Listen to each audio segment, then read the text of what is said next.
There you go. So he was happy. Let's continue. We ran out of time last hour talking about Arsenal, so let's get back to that one. And an incredible stat. In Arsenal's last 7 games, they've had an expected goals of 11.48, but only actually scored 5. Mikel Arteta admits the missed chances could perhaps become a psychological issue. What does he do to address that?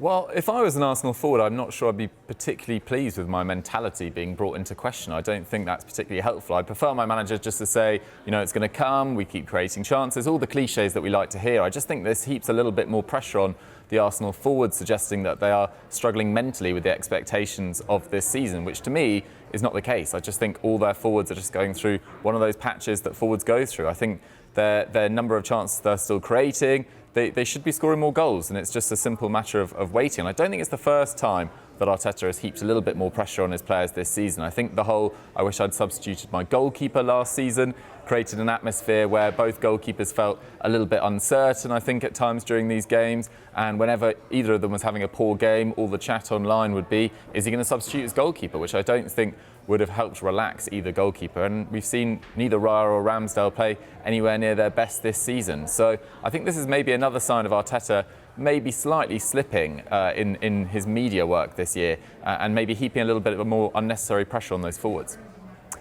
Yeah, I mean, I think confidence has been an issue lately. You look at the attacking performances, and there are issues there. Arsenal are, across the board, really. All those Arsenal players are struggling in front of goal, and I think there is a psychological element to it. But it's not the only factor, of course. I mean, I think basically Arteta needs to persist with what he's doing. It's not a case of ripping up his plans. The processes are working. Arsenal are creating chances. You mentioned the expected goals figure, but there's been 11 big chances in these 3 games they've created. So that is a good number. And sort of history tells us that if you create these chances, they will go in at a good rate. Now, they haven't done that recently. I think luck has played a big part, and I think it may just take one going in off someone's shin for the tide to turn in terms of the luck. Maybe that's what Arsenal need. They just need a bit of a break, and then the confidence can come back, and they can begin to kind of score at their previous rate. I think it's important to remember with this Arsenal crisis, if that's the word that's being used,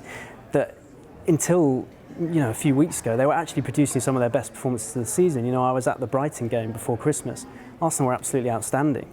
After that game, Roberto De Zerbi actually said they're the best team in the league this year. So, we are really talking about a few weeks, a few games. Arsenal are creating chances. They have one problem, which is finishing. But I think if they continue to create chances as they are, they will finish more chances. This patch is a patch. It's not going to continue indefinitely. Yeah, it's a blip, not a crisis. That's what I'm hearing. Don't worry, Dougie, I'm not thinking of substituting either of you 3, but not until at least midday, so you're OK. It is 3 consecutive defeats, though, James, isn't it, for Arsenal? Look into your crystal ball of what's coming up, and how do they turn that around? Yeah, 1 win in 7 as well as those 3 straight league defeats. So they'll be looking at their next 2 matches in particular as a chance to get back on track, though. Palace at home and then Nottingham Forest. After that, they meet Liverpool again for what will be the 3rd time in just over a month. So 2 defeats in the league, 1 defeat in the FA Cup at the weekend. But then they've got away games at West Ham and Burnley before they return to Champions League action against Porto in the last 16. Now, Mikel Arteta admitted that Arsenal need a psychological reset after what's been a sticky run of results. They've got some time to regroup, though, before that pivotal game, it now looks like, against Crystal Palace at home on the 20th of January. So just put it into some sort of context here. Arsenal out of the FA Cup, still in the title race, still in the Champions League. So what will they end the season with?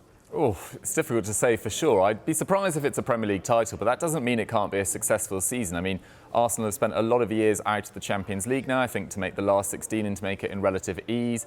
After that loss away at Lens in the 2nd game, I believe, was quite a good achievement. FC Porto in the last 16, I think they'll get past them based on current form. I mean, FC Porto have only won 6 of their last 10 in the Primeira Liga, which is a league that they tend to dominate, so that's a little bit surprising. They're now 5 points behind Sporting CP, so they're the definite favourites there. And I think that match against Crystal Palace with a long time between that previous game against Liverpool, gives them a good chance to reset, as Arteta says, and go into that game full of confidence, because I think Crystal Palace have only won one of their last 9 fixtures in the Premier League, so they're on a troubling run. And then Nottingham Forest after that, they did have a decent Christmas with those victories over Man United and Newcastle, but you're not quite sure whether that form will still be in place by the time they meet. And then at the start of February, against Liverpool at home, that's a brilliant opportunity to cut the gap if that gap still is 5 points. So I think Arsenal and Arteta can go in, with a little bit of a spring in their step into the next few games, hopefully.